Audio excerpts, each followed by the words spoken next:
There are some things that you really need to understand if you want to effectively outreach to Jehovah's Witnesses, and that's what I'm going to share with you today. I'm really going to give you in this video two major things that I shared recently at a conference up in Sacramento, the Witnesses for Jesus Now conference. I'll put the link for the website for that conference in the video description. But I'd like to give you the same content here on my YouTube channel because I really think it's going to effectively change the way that you outreach to Jehovah's Witnesses. So first step, we need to stop and ask what it's like to be a Jehovah's Witness. So I would like to give you an inside look, basically to give yourself a heart of compassion for the witness, to not just see them as an opponent of the gospel, but see them as the target of the gospel. But then I want to give you some really practical tips, this will be the last part, of how you can effectively outreach to them, because it's a little overwhelming when you start to reach out to a different religious group and you realize there's a ton of information to deal with. So I have some simple tips that I think will really help you to be more effective in your witnessing. All right, well, let's jump into the content. First step, let's find out what it's like to be a Jehovah's Witness. The first thing you'll notice is there's obviously theological issues. There are theological issues when you are dealing with Jehovah's Witnesses. And what I mean here is that everything, and I mean everything, essential in the Christian faith is twisted and adulterated in Jehovah's Witness teaching. So if you are Jehovah's Witness, then everything you've heard about God, about the Trinity, about Jesus, about salvation, about the Bible, about other Christians in the world, everything you've heard has been twisted, most likely from birth. Because a lot of Jehovah's Witnesses, they were raised in it. They were brought up as JWs from the beginning, so they've never heard otherwise. Now others, they've been brought into the Jehovah's Witness religion, but they were brought into it from a nominal stance in another religion, meaning they didn't really know Christianity very well. They were kind of heard about it, but weren't really indoctrinated or educated, really given teaching from the theology of Christianity. So their theological makeup is entirely Jehovah's Witness. This causes lots of problems. It's difficult when everything you've heard about the Trinity has been a twisted thing. Everything you've heard about salvation has been twisted from the beginning. All your thinking is a little bit messed up in this area. So I know personally of Jehovah's Witnesses who've told me that after coming out of the Watchtower, it took them years and years and years to try to unravel all of the twisting that had been done of theology. It really takes them to a new place of confusion when they realize that the Watchtower has not been giving them the truth. And they realize that their representations of the Trinity were false, and their representations of Christianity were not accurate. Their representations of the Bible were not true. Man, it's a tangled web of deceit that they have to then try to untangle slowly. It's not just like a light switch goes on and now everything's clear. It's rather quite difficult and quite laborious to work through it all for them. Hopefully that causes your heart to go out to them a little bit. But it's worse than that. And here's the thing that a lot of people don't realize with Jehovah's Witnesses. There are sociological issues. There is the whole society issues. This is what makes the Watchtower not just a false religion, but a mind and life controlling social group that has rules and structures that are formatted to basically lock the members in. And this is why when people leave the Watchtower, they say things like, I've escaped. Like, I didn't just leave, I escaped, or I woke up. There's a YouTube channel called Locked in the Tower, because that's how they feel they were up until that time when they escaped this societal conditioning that's gone on. So let me give you an example of some of the things that an average Jehovah's Witness experiences. For one, if you were raised as a Jehovah's Witness, or you've been brought into it at a later time in life, your entire social circle, most likely, are all Jehovah's Witnesses. They're all Jehovah's Witnesses with the same false theology and with all of the same lingo and you know the same phraseologies and stuff like that come into it. Rules for how you live your life, way beyond Christianity. Rules for how they live their lives are structured and given from above, from the governing body, and they are to follow these rules. The only way to survive doomsday that's coming imminently at any moment is to be part of God's organization. Not have faith in Jesus, no, be part of the Jehovah's Witness organization. So their commitment to this organization is paramount. That's the number one thing. The biggest thing is the governing body and yielding and submitting to them. And so there can even be almost a superstitious fear at the idea of questioning or doubting the governing body that has to be overcome. All their social circle, again, they're Jehovah's Witnesses, but what's worse is if you ever leave the watchtower, your social circle abandons you. Family, friends, coworkers, whoever, if they're JWs, they abandon you, they shun you. There's actually a doctrine called shunning that they'll put into practice. Also, the watchtower causes them to be extremely busy. There's a lot of busyness that goes on and a lot of suspicion they have towards those outside the circle. So you start to see that this is a small circle that you're involved in, and there's all these like layers of barriers that are keeping you from the outside group. In fact, in all reality, the purpose of the shunning doctrine, to shun those who leave, isn't to harm the people who leave. It's to keep the people locked in. The shunning is actually worse for those who stay in rather than it is for those who go out, although it emotionally harms them. I actually did an interview not too long ago on my YouTube channel of a former Jehovah's Witness couple named Simon and Maria. They have their own YouTube channel. I'd encourage you to check it out. Just Simon and Maria is the name of it. But I asked them the question, how busy were you as a result of being a Jehovah's Witness? What was your weekly schedule typically like? And I think you'll find it very insightful to hear what they said about that. So here's a little quote from that interview. Hours a week would you say were spent on average in your life going to meetings, preparing for meetings, going door to door, that sort of thing? Wow, well, you took everything all combined. Yeah. Okay, all things that were, specifically, these are practices I do just because I'm a Jehovah's Witness. Like, nobody else will be doing this.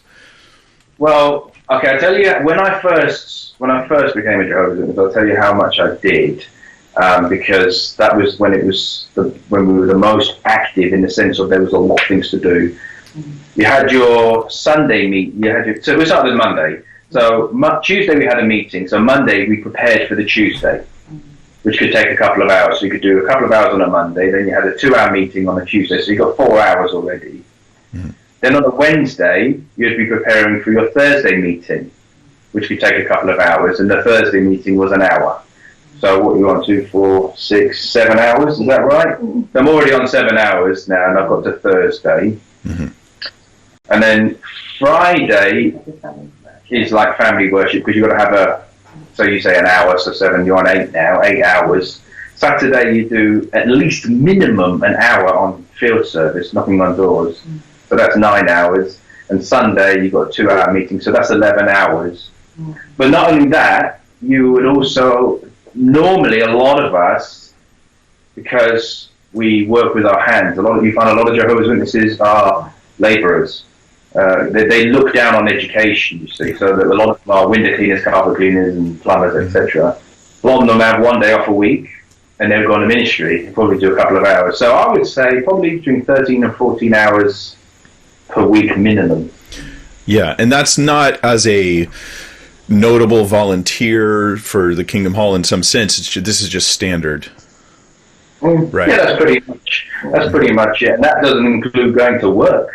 Yeah. So you can see that there's some real busyness. Imagine if you're a Jehovah's Witness and you do start to doubt.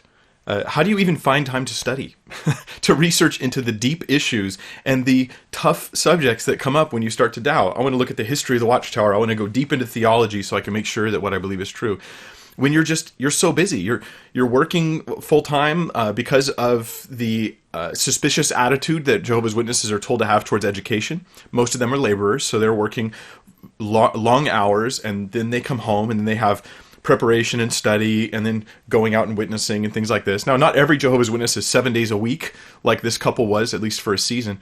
But it would make things difficult. And your social circle then, 7 days a week, you're involved with this thing. So it's entirely Jehovah's Witness. So stepping away from the Watchtower, it can be very difficult, very challenging for them. I have one more clip, or two more actually. I want to share a clip from the same interview with Simon and Maria, and what they shared here I thought was really insightful.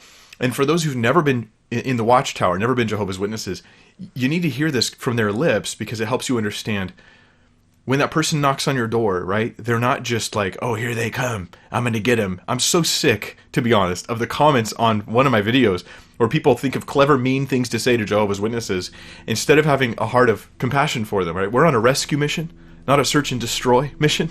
And so as Christians, we've got to gain this heart of compassion. So one of the targets of this video is give you a heart of compassion, but then I want to give you a mind of wisdom so you know how how to interact with them better as well in an effective way. So here we go. Let's look at this next clip and see what we can learn from it.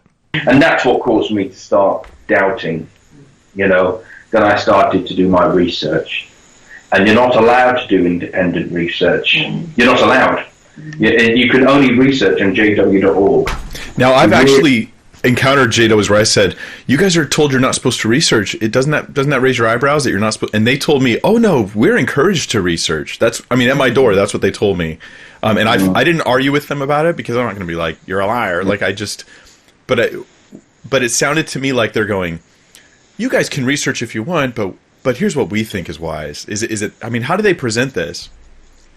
They would actually tell you, don't ever put Jehovah's Witnesses into the search engine on Google. Yeah, never type that. Because you'll come up with an apostate website. And then they designed their own official website. And then that's why they direct everyone to the official website. So they would never put Jehovah's Witnesses into the search engine. Yeah. And I'll tell you, they spend money making sure that that jw.org is what pops up. Do searches, because you don't get up to the top without some money getting spent. They really are making sure that they're on the top there. But yeah, I remember not so long ago they did say to the brothers, you don't need to do all the research because there are brothers at Bethel in New York that have done all the research for you, and it's on jw.org. So all you need to do is use that and just trust the brothers have done the best research that they can for you. And they actually have a thing called a research tool on their website or on a website attached to that particular website, but it's just called a research tool. So you really don't feel you need to go anywhere else because it's all been done for you. Yeah, it's all done for you. So what you see from that last clip is the level of suspicion, the level of challenge that there is. Because if you're raised as a JW and then you go to someone's door and they start telling you things that are against the Watchtower, against the governing body, against the New World Translation, then your suspicion's already up. You've been trained that these are the deceits of the deceivers. This is what you're getting. This is why I've learned the hard way that even though I had a pamphlet written specifically for Jehovah's Witnesses, and I thought when they give me their stuff, I'll give them this. Guess what? They don't take it. They won't take it. They will not take non-Watchtower material because they've been trained that this stuff is apostate. It's lies from Satan. It's like stuff you can't even look at or research. This is the bubble they're in. So they're in a thought bubble. They're in a social bubble. They're in a doctrinal bubble. Everything is controlled. Everything is restricted. And this makes your job really challenging. They're not going to believe your word when you say something bad about the Watchtower. They're not going to believe your word when you say something about the Greek and the New World Translation. They're not going to believe you. They're not going to take your pamphlets or read anything that you give them. So the question is, what can we do? How can we overcome this real control that there is in the life of the Jehovah's Witness? I have some tips that I think will make the job a lot easier for you and give you some real focus, so you could be like a spear, going in there to have a real impact rather than just throwing rocks. So, first thing, have a heart of compassion. You need to have a heart of compassion. This is really one of the main focuses of this video, and several of the videos I have online about Jehovah's Witnesses, is to give you a heart of loving compassion toward them, the deceived, the tricked, the fooled, those who are on their way down a dark path of lies about Christ, and we need to have a heart of love and compassion for them, to outreach to them. My next thing is learn at least one truth. Learn at least one truth. What I'm saying is this: rather than try to learn everything, because it's impossible. Well, for most of us, it's impossible. I'm allowed to research. I'm able to spend great amounts of time studying and reading and just researching things. You're most likely not, and so. Instead of learning everything about the Watchtower, because you could be like, oh, I want to learn about the New World Translation and the Greek scriptures. I want to learn about the ancient teachings of Charles Taze Russell, and about his court case in New York. I want to study the false prophecies. I want to look into the teachings about shunning, or about birthdays, or about blood transfusions, or I want to study about the deity of Jesus Christ, or Michael the Archangel. Okay, but slow down, right? Because this is just too much information. So my advice is this: learn one truth. At least one truth, one thing that you're like, this is the thing I'll talk about.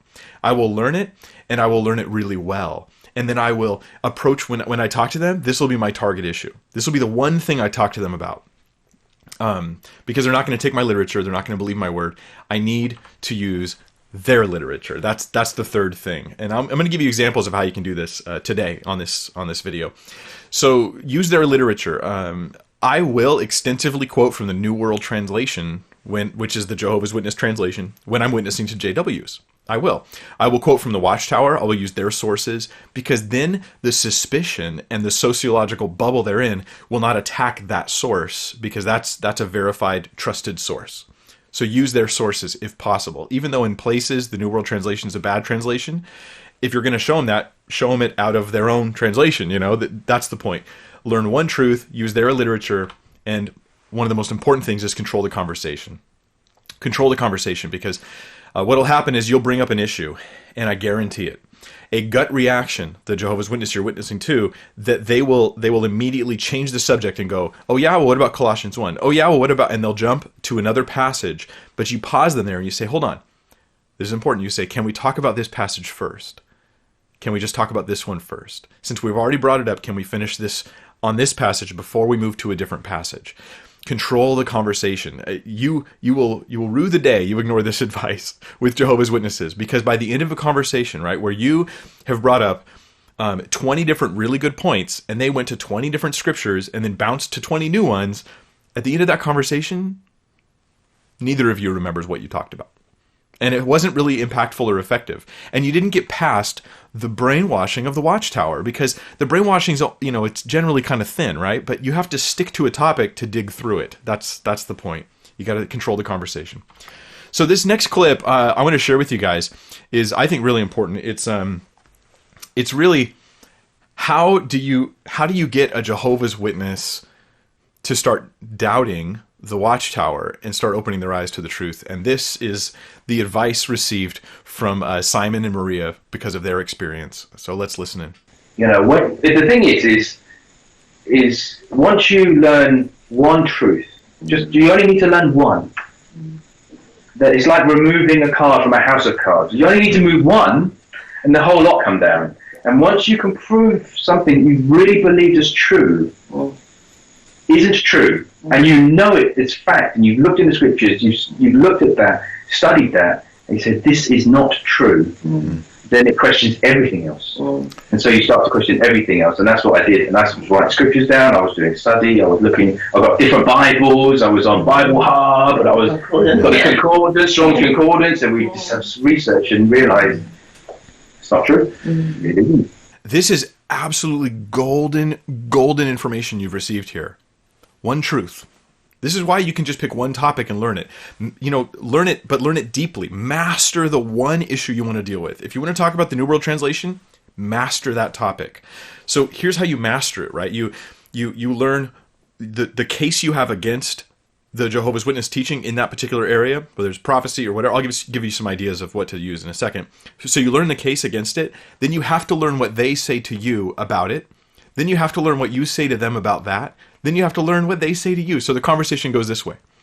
Hey, I'm going to bring up Colossians 1, and I know what I'm going to say about it. I know what you're going to say about it. I know how I'll respond, and then I know what you'll say, and I know what I'll say to that. You got to learn at least 4 layers of the conversation, right? In chess, you got to think ahead.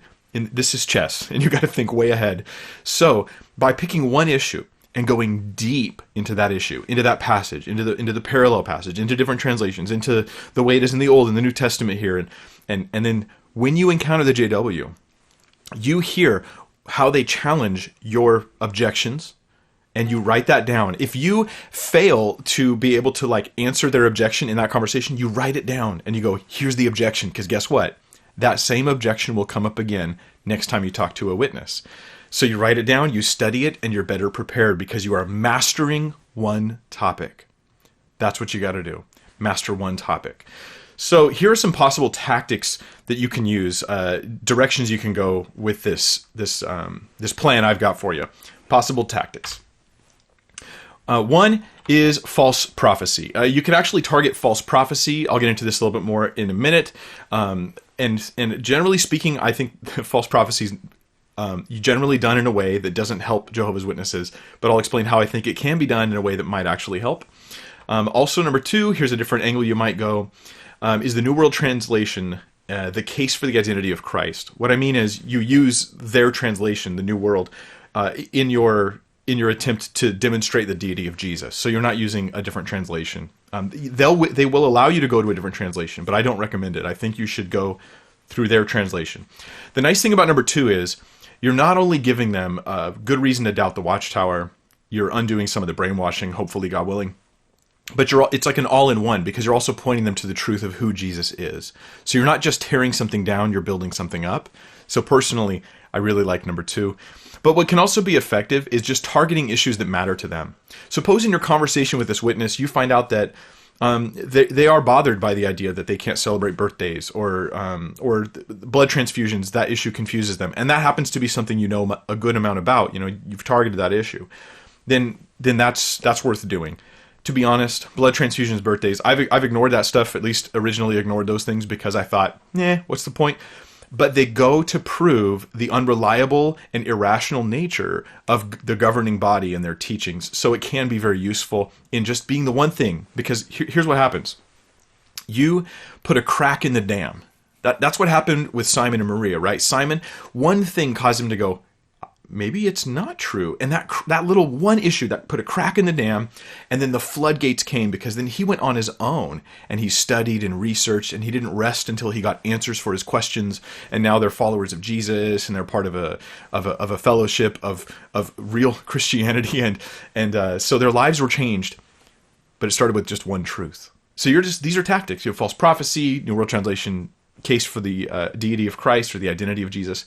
Or three, just target an issue that matters to them, that seems close to their heart. That's a smart way to do it as well. So let me give you an example, if I can, of the prophecy stuff and how I think it's done wrong and how it maybe can be done a little better. See, prophecy is often done like this, right? Oh, and I have a video that does this. I don't think it's wrong to do it, but I'm just saying, in your personal witnessing, this may not be the best way to do it. Online's a little different, putting a video out for large numbers of people. But anyways, here's an example. So I'm quoting all from Watchtower approved literature here, and I have a video that I'll put it in the description where I go over this in more detail.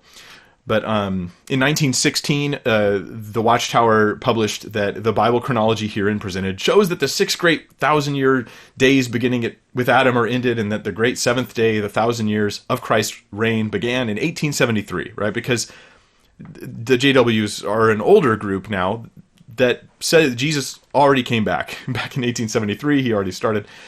Then what happens is you can go through a slew of these. So I go, and here's another false prophecy in 1918, in 1922, in 1923, in 1925, again in 1925, then in 1926 they said this, in 1931, and I can just keep going and going with these things. Here's my problem with this. Like I said, I have a video that actually does all this. I'll put it in the video description if you want to hear that case. Here's the problem with this, though. It's just, I think it's maybe TMI. It's too much information. So in that one-on-one encounter, when you want to give them quotes from all these sources, it's a little too much for them to take in, and then it doesn't sink in, right? The way I view it, it's like this. Imagine a rake. You hit the ground with a rake, and it hits the ground. It doesn't go very deep because it hits it on so many points. But then the pickaxe, it's only got one point, and it just goes deep into the ground. And that's what I want to do with the Jehovah's Witness. I want to stick to a narrower subject, narrower topic, so it goes deeper and has a greater impact. So here's how you can do that with prophecy. You just pick one prophecy. You just pick one date. Actually, I'd say one date, not just one prophecy. So let's say, for instance, I pick the prophecy about the things that were going to happen, here we go, in 1925. So I look here published in 1918, a book many of the JWs will be familiar with, that millions now living will never die. And it says, let me give you the full view. Therefore, we may confidently expect that 1925 will mark the return, listen to this, the return of Abraham, Isaac, Jacob, and the faithful prophets of old, particularly those named by the apostle in Hebrews 11 to the condition of human perfection. So now, let's suppose that this is your one thing. You're going to go get that Millions Now Living Will Never Die book, and you are going to do your best to actually get a physical copy. because a photocopy will vary. If you were Jehovah's Witness, you'd think this is probably deceit. And you're not going to take it with you when you leave. You want to get a physical copy that says on it that it's printed by the Watchtower. Is that easy to do? No. But since it's your one thing you're going to do, you're going to stick with that. So then I would do some research, and I would say, I'll just pick the 1925 date. That would be my recommendation if you're looking for one prophecy to use. Pick the 1925 date, go deep into it, get as many original Watchtower physical copies as you can get, even though it's hard to track them down and it might cost you some money, but it's worth it. And then you're going to take them to those passages, show it to them with their own texts, and that is going to be like a pickaxe that goes down and has a much stronger impact. So that's if you want to take the prophecy route. But suppose prophecy is not the thing that interests you as much. There are some other things you can do. You can do number 2, like I said, the New World Translation case for the deity of Christ or for who Jesus is. So here's an actual conversation you can have. Are you ready? If you want to do this, you're going to want to write this down. You're going to go to Psalm 102, verse 25 through 27 in the New World Translation. And it says this, and you're going to read it with the Jehovah's Witness right there in that conversation. It says, "Long ago you laid the foundations of the earth, and the heavens are the work of your hands. They will perish, but you will remain. Just like a garment, they will all wear out. Just like clothing, you will replace them, and they will pass away. But you are the same, and your years will never end." Okay, then you're going to ask this question of the Jehovah's Witness. That passage we just read, it speaks about God's eternality, right? He's eternal. His years will never end. Question, would this be true of anyone other than Jehovah? Easy question, but you have to stop because in conversation, you have to let them answer. So you stop and you let them answer. I by the way, I got this from, let me share this with you, from James White, who I think is an excellent source for information on Jehovah's Witnesses. He wrote the following book right here, which is The Forgotten Trinity by James White. I highly recommend this book. It's written from the perspective of of someone who's done debates and witnessing to Jehovah's Witnesses. So in other words, he knows the questions the JW will ask, and he's incorporated answers to those questions in his book. It's also not that big, and it speaks very plainly and very scholarly as well. So I highly recommend it. I'm going to put a link. I'm actually trying something new. I'm going to put a link in the video description here for this book to get it from Amazon. This is an affiliate link. This is a way for me to make a little bit of money to pay for the online community stuff I'm doing, pay for my website, pay for the YouTube stuff. It doesn't cost you anything extra. So if you want to help support what I'm doing, you can click the affiliate link and get it through there.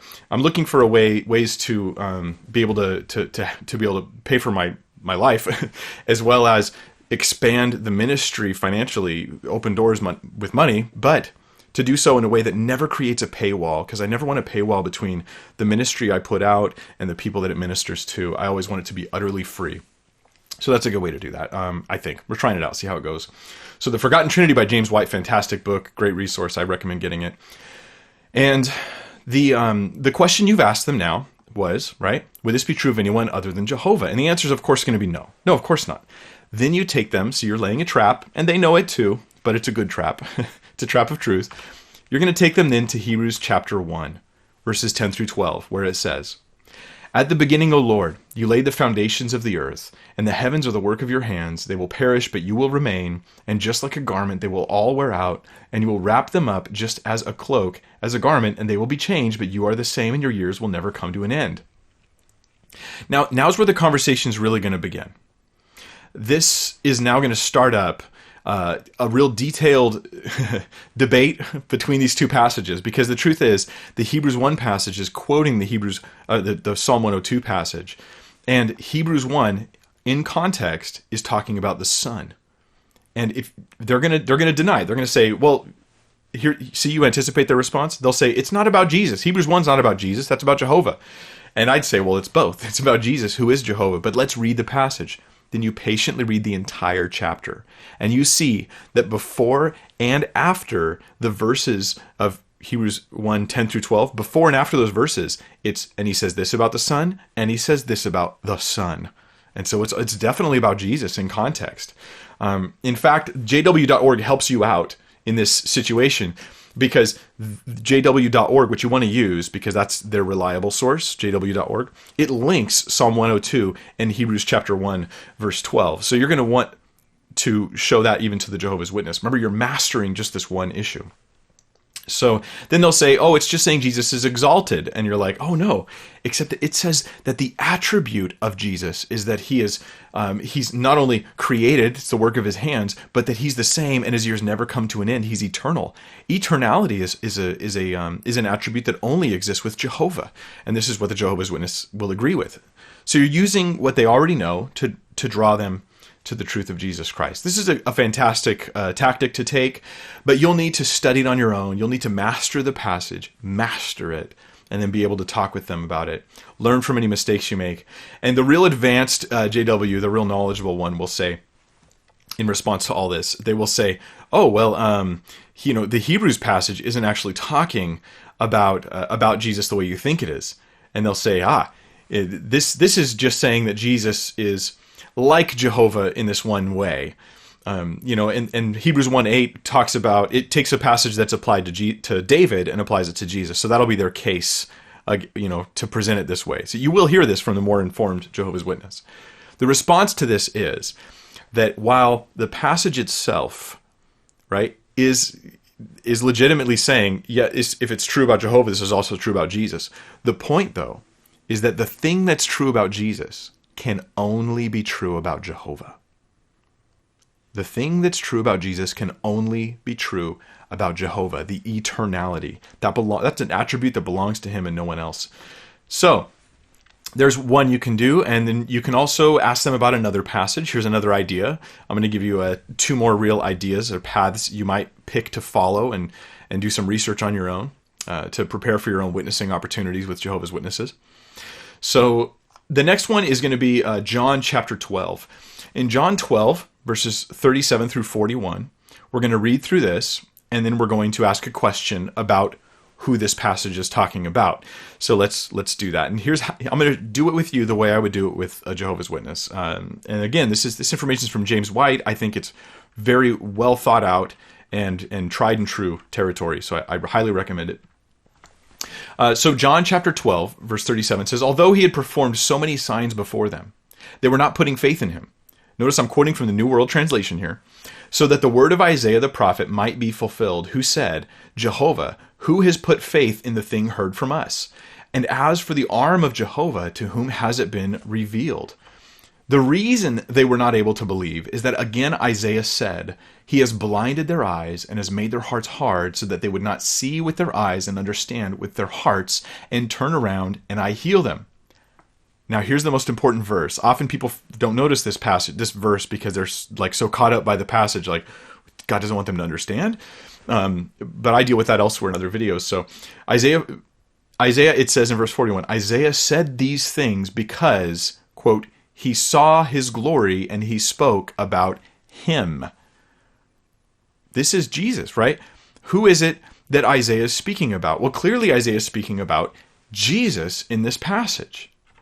And you can now here's what you'll do is you'll then learn how to make a case for this, that Isaiah is about Jesus. Why? Because then when we go to who Isaiah saw, it'll all come together and you'll see this is all about Jesus being Jehovah. So the question you'll ask next is whose glory did Isaiah see? Whose glory did Isaiah see? You see, in the first part of John, it quotes from Isaiah 53:1, which is a messianic passage. But then in the last part, it quotes from Isaiah chapter 6, where Isaiah saw somebody's glory. And we can read about whose glory Isaiah saw, because apparently, according to John, Isaiah saw Jesus' glory and spoke about Jesus. So let's read into it.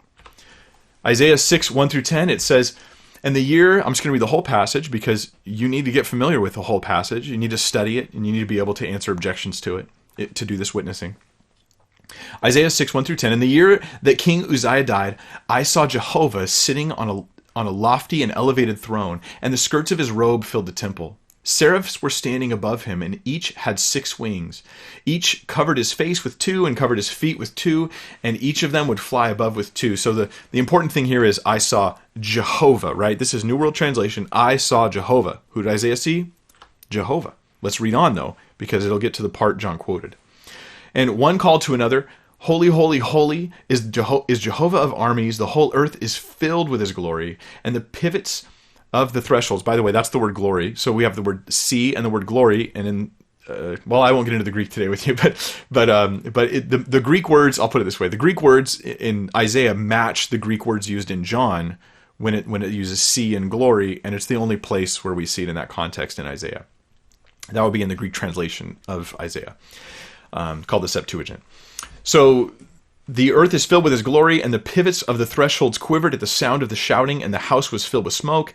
Then I said, woe to me, I'm as good as dead. For I am a man of unclean lips, and I live among a people of unclean lips. For my eyes have seen the King, Jehovah of armies himself. Isaiah saw him and spoke of him. And the him in John is Jesus. I see him.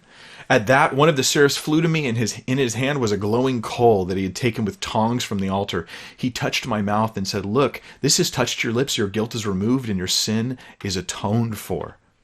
Then I heard the voice of Jehovah saying, whom shall I send, and who will go for us? And I said, here I am, send me. And he replied, go and say to this people. Now here's the part John quotes from Isaiah 6.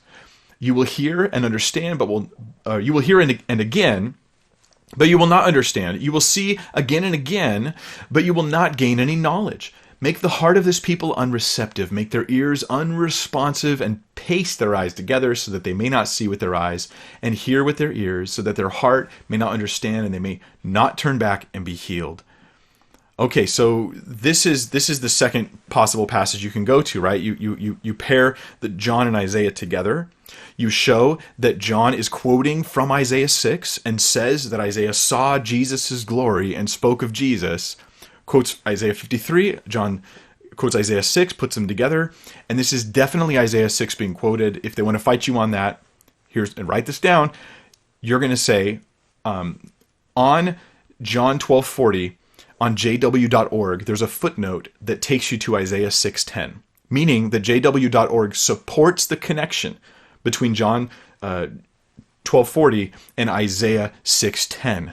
These two are connected on jw.org. Do you see the strategy here? You're using their material to try to avoid the suspicious attitude they have towards other people's stuff, so that you can try to put a crack in the dam. Just put a crack in the dam. Give them something to think about. Who did Isaiah speak of? He spoke of Jesus. He spoke of Jehovah. He spoke of Jehovah, who is Jesus. So this is about the identity of Christ. Now they're going to jump to another passage. They're going to change the subject. They'll move on to some other issue. But I'm telling you, please don't let them yet. Say, let's finish the discussion on these passages and their connection before we're able to go somewhere else. And then even in the conversation, if you have to, because you're just trying to put something in their heart that has them start to open their eyes to see the truth of Christ. So I have one other angle you can take, and this is for those who are more interested in the Greek. You don't need to know Greek to do this, but if it's your interest, then here's an angle to take if you want to talk about the New World Translation and how to demonstrate that there's a problem with it. So here we go. Question. Here's the question you're going to ask. You should write this down. What would it mean if the word other was not in Colossians 1, verses 16 and 17? That's the question you'll ask them. And then I'll just put it up, a screenshot of the New World Translation, this exact passage in the New World Translation. So Colossians 1, 16, 17, here's the actual passage. Let me read it to you. And I'm going to emphasize the word other. And the question is, what would it mean if this word wasn't there? What would that imply? So he rescued us from the authority of darkness. Actually, I'll skip ahead to verse 15. Speaking of Jesus, clearly the passage is about Jesus, and they'll agree with you here. So he is the image of the invisible God, the firstborn of all creation, verse 16, because by means of him all other things were created in the heavens and on the earth, the things visible and the things invisible, whether they are thrones or lordships or governments or authorities, all other things have been created through him and for him. Also, he is before all other things, and by means of him all other things were made to exist. He is the head of the body, the congregation. He is the beginning, the firstborn from the dead, so that he might become the one who is first in all things, because God was pleased to have all fullness dwell in him, and through him to reconcile to himself all other things. So the word other in those verses, especially verses 16 and 17, the word other is added in the Watchtower's New World Translation. Now, I already told you they're not going to trust you when you say that. So I have a way for you to show them that using only Watchtower literature. So here's the plan, right? You have to lay the bait out. You got to say, what would it mean if the word other wasn't there? And it would mean that, well, by means of him, all things were created. All things have been created through him and for him. He's before all things, and by means of him, all things were made to exist. That would mean that Jesus is uncreated. That's what it would mean. Now, you will have to labor with them on this point. They're not just going to readily accept that would mean Jesus is created, because that's like anathema to them, right? This is blasphemy to them. But you have to belabor the point. You've got to just push it a little bit and round it out and have the discussion. Learn how to have that conversation with them. Then after you've got them to the point where they'll go, okay, if the word other wasn't there, it would mean Jesus was definitely not created. And on a side note, even if the word other was there, it wouldn't mean Jesus was created, actually. It would be consistent with either Jesus never being created or Jesus having been created. It would be able to go either way. The passage would become very flexible with the word other there. But without the word there, it's completely inflexible. Jesus is definitely not created. You can also go to John chapter 1, verse 3 to fully support this in the New World Translation, that Jesus is uncreated. But let's stick to Colossians 1, right? We want to try to stick to topic. So here's what you're going to do next. You're going to take him to this. What is this? Well, let me explain. This is a screenshot from the Watchtower produced interlinear translation, the KIT, the Kingdom Interlinear Translation of the Christian Greek Scriptures is what they would consider it. So this book, it has on one column, it has the English, and then over here, next to the English, it'll have the Greek. And then it'll put the English words directly over the Greek words. So let me take you to that screenshot again. Directly under the Greek words. So here we have the underlined in the translation. Let me get rid of my face here for a second. In the translation you've got, which is the New World Translation, that's on the right side of your screen. And that has in verse 16, right? Because by means of him all other things were created. Notice the brackets. There's brackets in this translation because for a season, the Watchtower put brackets in this passage, then they took the brackets away because brackets are used typically by translators to indicate we've added this word. We've added this word. So now you're showing them a Watchtower produced piece of literature, the Kingdom Interlinear Translation. I'll put a link to that in the video description as well. It's the same as I did for the Forgotten Trinity. I'm going to try to do an affiliate link. We'll see if I can do that. Now, the thing here is, if you get a copy of this, you can actually bring this out, and the page I'm about to walk you through and show you, you can show it to them yourself. That's why I have this. It's about, I don't know if it's like $30-40 online, but it is online, at least at the moment on Amazon. You can find it. Totally worth it. I brought this out. I've showed them the passage, and the last 2 times I've done this, when I've encountered JWs, both times I felt as though it was effective to at least get them started thinking about things. I remember one guy flipping back to the beginning of the book to make sure, is this really Watchtower produced? Why? Because he wanted to doubt it. He was going to dismiss it if it wasn't printed by the Watchtower. But when he opened it up to the front page, he saw that it was, in fact, their material. You got to use their material. So here's the passage now. The interlinear, what they do is they put the Greek on one side, and then they spread out the verse so they can show you, here's the Greek word above, and then there's the word below that we translated it into. Now, wherever the word all is, where it says all, and in parentheses, things, notice that the word other is nowhere on the left side of the page.